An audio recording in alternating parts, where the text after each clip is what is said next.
Here's a wild tour story. One of the first tours that we ever went on was with the legendary Tina Marie. I'll speak on that one. Go ahead. Well, see. Yeah, go ahead, tell it. We went on tour with Tina Marie, and it was the Tanqueray Soul Suite tour. Yes. We get to New York, and we were promoting our first album, Surrender to Love, at the time, I guess. Or actually, it wasn't even out yet. We hadn't even put out We hadn't even put out an album yet, but this would become what was our first album, Surrender to Love. Now, we had a huge band and 11 people. 11 people on stage, the horns, the background singers, the full rhythm section, and us. We get downstairs to where everybody is congregating, and this guy yells out to us. He's like, "Who's Kindred the Family Soul?"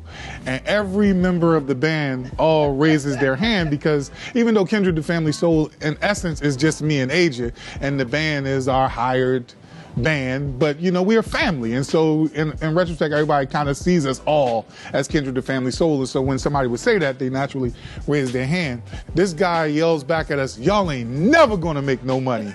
And we was like, well, I mean, what do you mean by that? And basically, we was just really trying to get at, a huge band can't really exist in this market or in this business and actually make money. And as you see, most big bands or groups or what have you, they usually all break up or disband. And probably a lot of that has a lot to do with that the money is very hard to divvy up and maintain for all those different people and for everybody to travel and do all those things. And we had to learn that the hard way, because now, of course, we don't have an 11-piece band anymore.